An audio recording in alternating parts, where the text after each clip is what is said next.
So we're going to talk now about prioritizing those requirements that you've gotten after you've had your requirement sessions. So at the end of the meeting or in a follow-up meeting, whenever it needs to happen, when you feel like you've got complete requirements, those requirements need to be prioritized. So let's look at how we could go about doing that.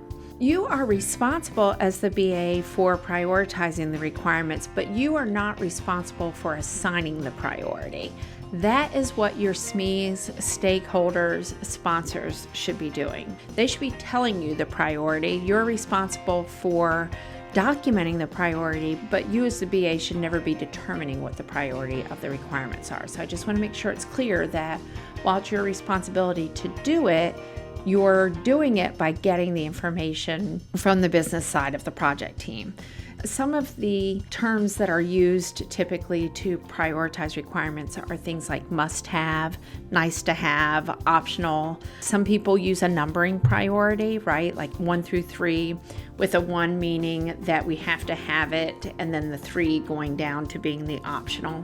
So it really doesn't matter, quite frankly, how you do it. It just matters that it gets done.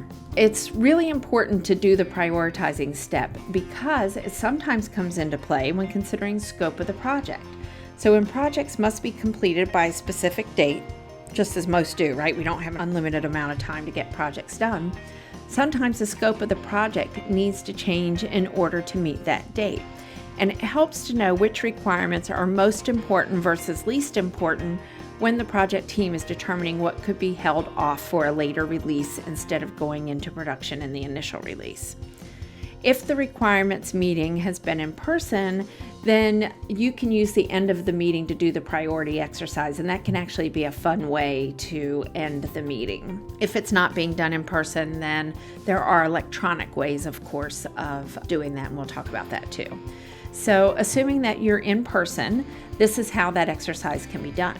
You can take sheets of colored dots, right? Like the little dots that you can get them at any office store or, even Walmart or any place like that sells them. But they're little sheets of colored dots, and you have enough different colors to match the number of priorities. So if you have 3 different priorities, right? Number 1 through 3, or the must have, should have, or an optional, then have 3 different colors of dots, right?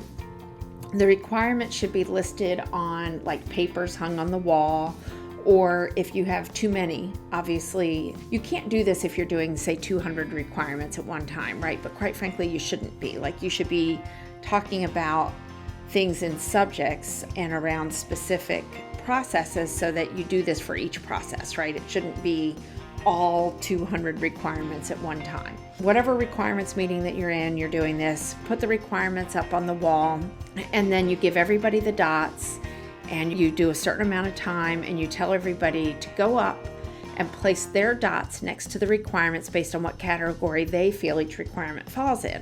So if they think it is a must-have, then they might use, say, a green colored dot. If they think it's a optional requirement, maybe that's a yellow colored dot.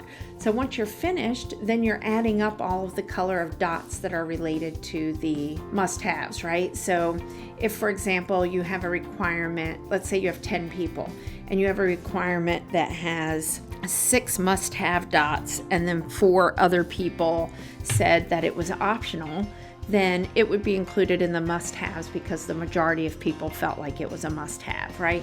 So that's one way that you can do the exercise to identify what are must-haves according to the majority of the group. It's important to note here again that you as the BA are just leading this exercise, right? You are not the one that is determining what that prioritization is. And that should be your SMEs, your business partners, your stakeholders, your sponsors. It should be done by them. You should just be facilitating the exercise. And that exercise can also spur more discussions related to the priority of certain requirements, right? Because in that situation that I just talked about, where maybe you have 6 that say one and 4 that say another, you might want to have a conversation before you just arbitrarily say, well, the 6 win, right? have a conversation about why do you feel like this is a priority and why do you feel like this is optional, and especially when it's that type of difference.